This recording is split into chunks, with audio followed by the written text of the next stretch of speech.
Time. Humanity can't get enough of it, and it is a student's ambition to control it. A common nightmare becomes reality when students procrastinate or think to themselves, I work better under pressure, and end up drowning in assessments which are due in a week with not enough time to complete them to the best of their ability. This causes immense stress, and students ride on what Richard Walsh calls an adrenaline high, where students may experience symptoms such as nervousness, fatigue, appetite swings, and an inability to relax. Constantly riding the adrenaline high increases the risks of long-term physical ailments such as hypertension, heart disease, migraines, insomnia, digestive problems, and even stroke. Coming to the rescue is Mr. Time Management, whose job is to define what tasks need to be done and find a realistic way in which to do them. The superpowers of Mr. Time Management include monitoring how your time is spent, prioritizing, planning, and goal setting. Through Mr. Time Management, the students are able to recover a sense of well-being. Psychological well-being is described in the rubber brain as the feeling that you are achieving goals that are meaningful to you, that you are cared for by other people, that you are competent in areas valued by yourself and others, and that you have some choice in what you do in your life. Alternatively, students can refer to Maslow's hierarchy of needs, which categorizes our needs into different levels. Physiological needs such as food and shelter, safety and security, love and belonging, esteem, and self-actualization. Evidence that supports the impact of Mr. Time Management on well-being includes the primary article by Hafner, Stock, and Oberst, whose hypothesis was that an increase of perceived control of time and decrease of perceived stress is a result of time management training. This was tested on German undergraduate students at 3 stages: directly before time management training, 2 weeks after the training, and 4 weeks after the training. The results as shown in the graph reported less stress 2 and 4 weeks after time management training compared to the pre-test before training. This decrease in stress indicates the effect of time management in improving the well-being of students, enabling them to work to the best of their abilities and maintain healthy relationships.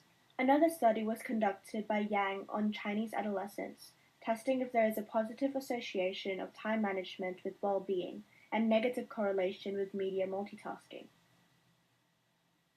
Research showed that as there is an increase of time value, time monitoring, and time efficacy, there is a decreased usage of media.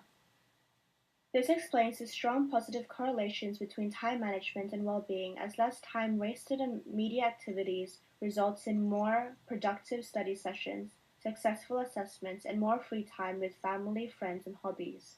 Furthermore, an assessment of time management in middle school students was conducted by Liu, which examined the relationship between time management and academic achievement. Time management correlates more highly with the grades obtained 6 months later, suggesting that time management skills may have a sustainable impact on student grades. Academic achievement upholds psychological well-being as students are able to maintain their competence in areas which they value, resulting in high self-esteem and belonging. Finally, we must learn to apply the time management techniques in order to increase our own well-being. Meet our 3 undergraduate students from UNSW, Elaine, Aaron, and Alicia. Elaine has 2 assignments due this week and 6 tasks to complete for Psych 1062. To manage her activities, every Sunday she breaks down her week into study blocks to create a schedule for herself. She makes a list of goals and prioritizes them using Covey's important and urgent matrix for goal prioritization mentioned in the book The Rubber Brain, which orders tasks according to crises, prevention, interruptions, and trivia. As she goes through her week, she creates reminders for herself to stick to the allocated times. This ensures that Elaine is achieving the goals that are meaningful for her and ensures that she is working efficiently to maintain her competence in the subjects that she values. Aaron, on the other hand, feels detached from society because all day he stays in his room studying. He has been spammed with messages from his friends and just wants to go outdoors to practice his soccer skills. To do this, he ensures he allocates time for reactive work, which include responding to emails, returning calls, and answering questions. By doing this, Aaron avoids these disruptions during his work time. Furthermore, he creates blocks for non-work activities such as family bonding, exercising, and hobbies. This way, Aaron is able to feel that he is cared for by others and is able to have some freedom from studies to choose whatever he wants to do. Alicia has been procrastinating on her biology assessments for weeks and only has 2 weeks until the deadline. She first performs regular reviews to assess how her time is spent and discovers that she is wasting too much time on her phone. So she chooses to remove all distractions by putting her phone on silent and placing it in another room. She uses an application called Self Control which limits her usage of social media sites.